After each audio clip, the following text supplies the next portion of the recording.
Here to MLA soy turin pu lam liana pa puya so mga ngai thang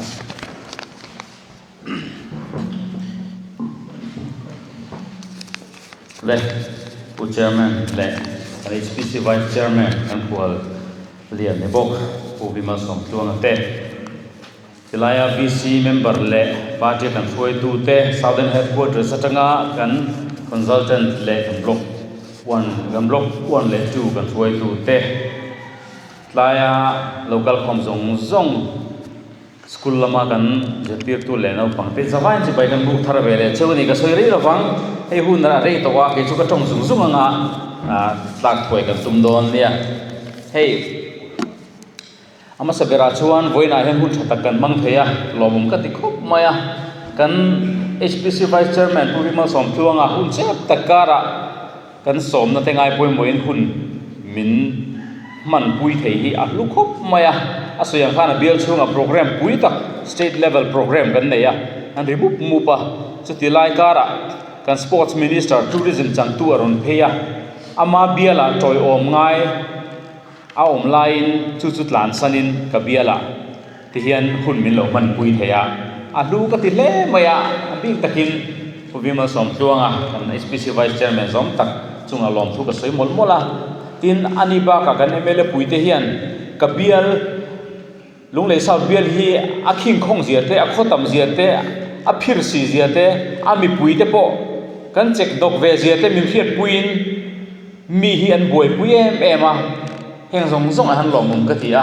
kan HPC vice chairman phechu atula piang atlan chengai lova ama soyang khan kan bia chunga chiat to kan omin ani bia lo loma thimai lova amuna min tlo puya entinan tilai mam te ti ko san chiat to ate tin helai thul thu bol te daya le min awanga hun rei takan boya te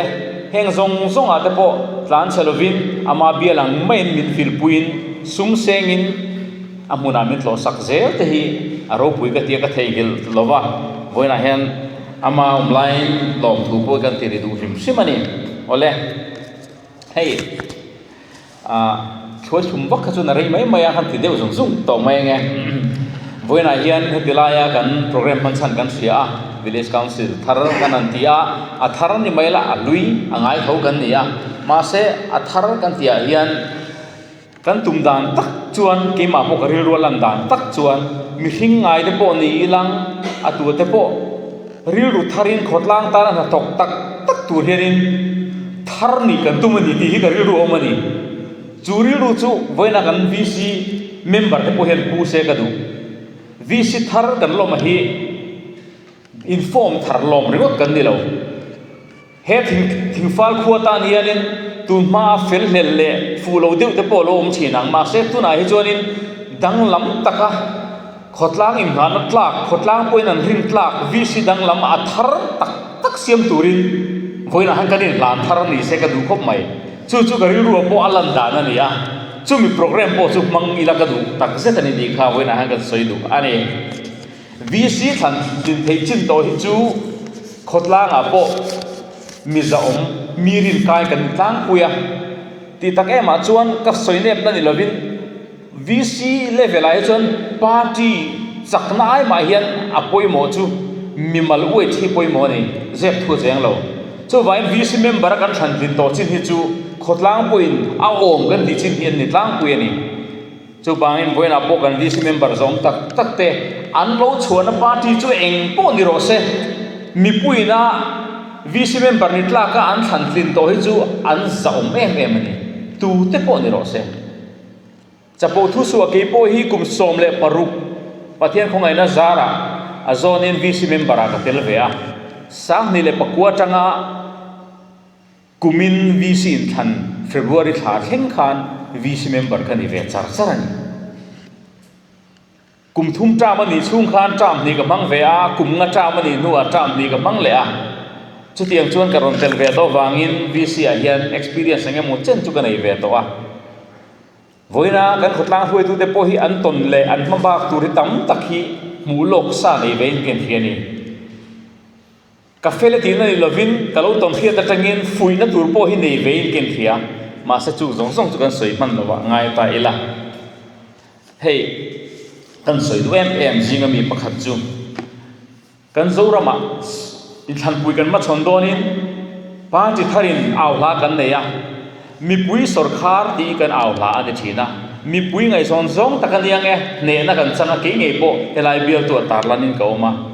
chu chu party kan kal khom na po ka soi fo thin chu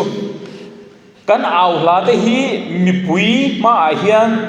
an ngai zon thei turin le min vote phanan chau kan aw turani lo ati lo thling thei tu din huna kan din huna hian kan ti lo thling turani ti hi voina hian ka soi non fo ani bial tu MLA kan ina zon ang po hian mi pui huap MLA kan yem le di kin en fo na tur ning ka hi a chu tiang bok chu kan VC de pok kan cha du chu khotlang mi pui huap VC member ni turani ri runata party poni la lovangu ZPM VC ni ringot chuanin ka du khoblo e po ZPM MLA ni ringot ti kein du tok lo a kan bial chung min mamo tu te le kan en kol kan op ten an mani MLA an mani VC member an VCP ang min ngai thei tur hian na kan thok turani su voina po hian kanin fuina ni sela soi jaw tu tam ta ka om theyang thok khat lai khan tum khat chu ka soi thin ka bial chunga khot tina invek chunga tu tenge re thei bak ber sual pani khat lo thlang chuak teu ka tia ka zot kual china chu ta chuan an han soi kan unit 10 khat te chuan an ni hi are thei chun re thei bak bera khong ai thla khop mai ma se kan party ni si lowa in than lai khan min be tu te jinga mi nia kan puin he tia ti don chuan enge mo thil a pe don aniang chu wang chuan re thei ve tho an ni zo ki i report meng u ti tok te khan lo ma ni ka thinari ma eng ma ka ti don lo cancel ka tia eng ma ka ti zui ta lo reng ani voina kan soi du chu pathian rong kan bol na te khotlang rong kan bol na te bram rong kan bol na te hian thil tha kan ti na tur le pathian rong kan bol na tur hi party an ni le ni lo na te po hian min tha lu tuk su se chu wang chuan VC hi ni ka tum ngai lo ba se lal pan kum som paruk min ni tira ka ni ngai tum ngai mi lo kum som paruk ka lua chu ta ka mu chu pathian in heta ka om hi thul hi ni ti ka hia thil tam takum som paruk ka bal lang chung khan pathian in VCP ni talovila VC ni talovila ka ne na ron theng lo tur tam tak ka ne na ron thuai thenga thil tam tak chapo thu ni lo sala pathian du zong an laka ka ti vein ka hia chu wang chuan he din mun poi mo takhi rong bol ri ru puwa kan lua hi ava chu len ti kan member le pon boina hem thari la ka du le mai a hun ser bang tu niang hi mi ti zong ta ka du lang sia kan soi ta nge kan ni chu men pon ni sala kan ta na chu na ni ange mania dam lo chan pui ngai de mai kan he nan ron kala MLA tang hian health assistance kan in peve thin dam lo ar sa zual chan pui na pui ka du ema ma se min du sak tu tak kan ho du then khat kan lai na then khat te chuan thei to bin ti khana soi chia che a in than lai pon chu ti khati tu theng point he tiang hin la nia an tia an ri ru na ni pui tai lang chuan kan pa ti tam tak an na do na kalai na then khat te po an na a mai ro chu ta ka chan na chu kan laka tha te le fel te chau laka thil tha kan ti hian aram huai te pon chu chuan ti ve the sin hei pathian thu se tir na ni lo ve chu wang chuan he tiang ka ti thei lo don ai chuan a le pe ka tling lo ani point commission ani lo di kha ka san na ni khang ka ti awang ka pa ti pui te an lo na a ka chung te an na a min than sana MLA ka thing zui to lo ani chuan pathian in chu ti to lo ni mai ka thing zui to lo mai a chu wang chuan tun din muna min hun na MLA kan ni na te VC kan ni na te hi khotlang rong bol nan tak tak mi pui rong bol nan tak tak lalpan min ruat sakani ti kan ri ruan thar fo se ka du em a chu voina hian kargirin aron lang lian ema kan soi tam ta de to ani chu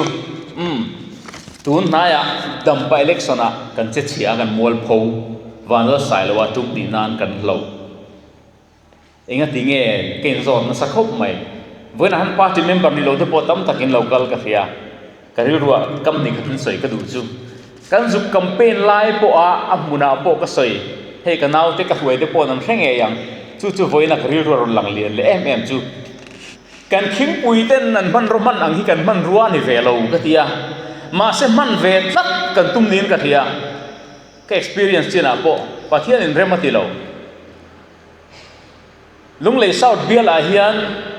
ne na min san tir na hi ka khing pui te na an man ro man ang ka man ve lo wangin ne na ka changnin ka ria voin theng hian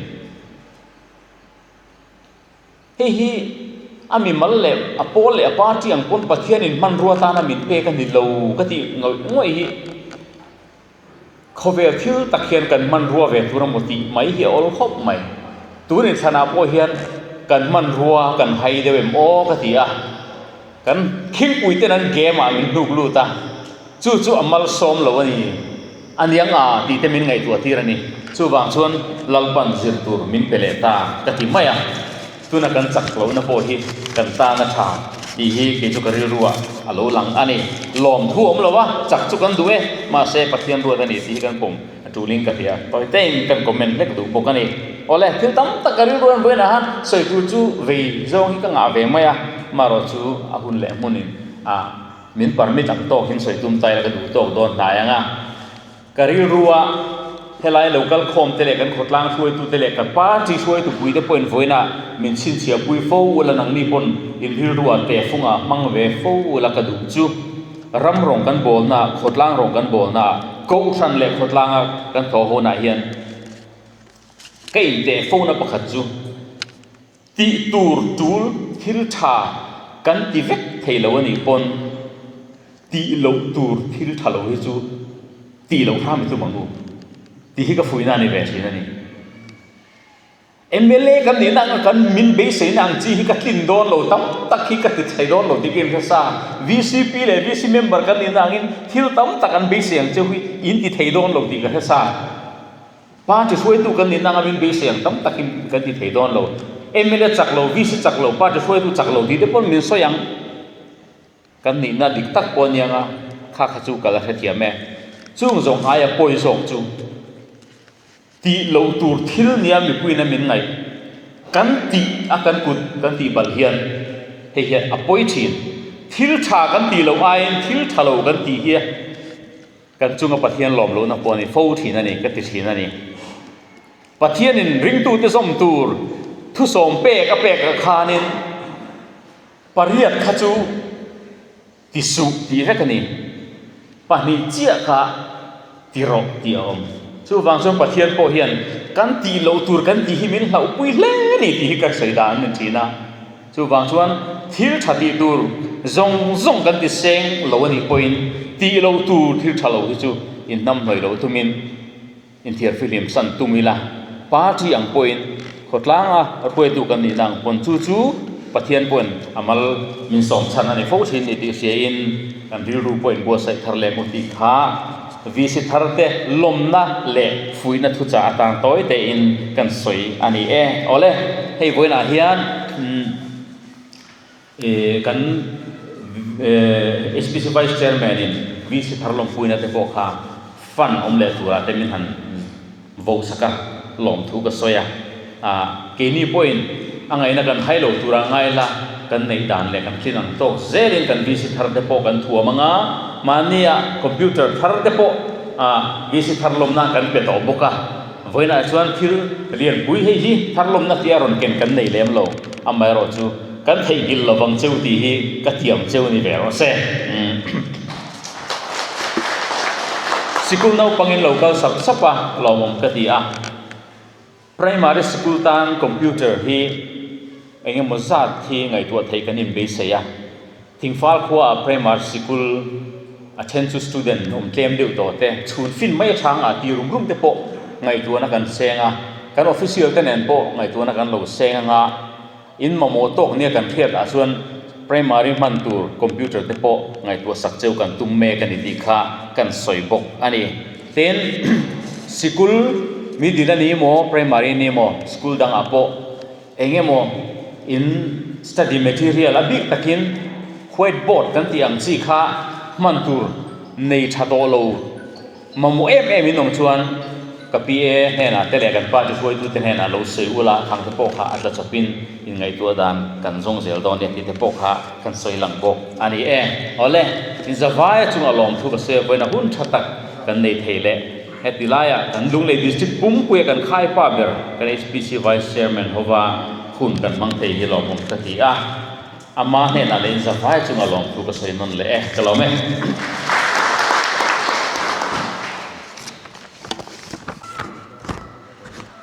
mitharlom luna hun kan nonganga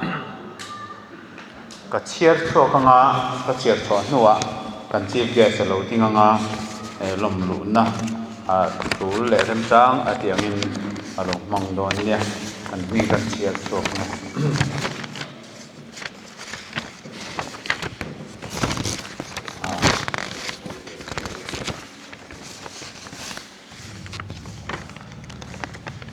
si lal rimoya pu ti si lal omoi lal lom omi ani doki zonun moi mingpum kan chiar sa chot mai nge lal rin nungi ti lal nun moya sang oi pu ti dar zova vanal tlani ngur liana du thana boy khuma rimoi nun thara lal nun tluangi deng moi ze lal nun puya lal ruwa diki lal nun kunga lal ven himi vi lal nun moi lal zom puya lal siam thari lal mudiki lal om kimi chandami vanal zava lal ruat kima lal rem puya lal lom puya lal lom omi thatuanga lal hlumoi atakhania an vai hian mi unit 1 a hian mi som pakwa ania unit 2 a mi som le pathum som pakwa som pathum ayan vain som thum le pahni ni chu hang kha wena kan lam do tu te ni ti ke som vai kan sang idi som thum pahni olen mani ni halai mana nu mo tu na wang ten anon lang lova kha kan chairman na chia chota mi som thum pani te kha he kan ram kan nam alo dama pathian ram alo thlenga pathian tu da nga kan din chua diknai ro rela mi re thei mi har sa jok te chum chia te mei thai te an chan vo tu dik tak an lo chana development rual khai taka kan rama a thlen theina tura rong ZP ama min bol pui turin lom takin kalom lu te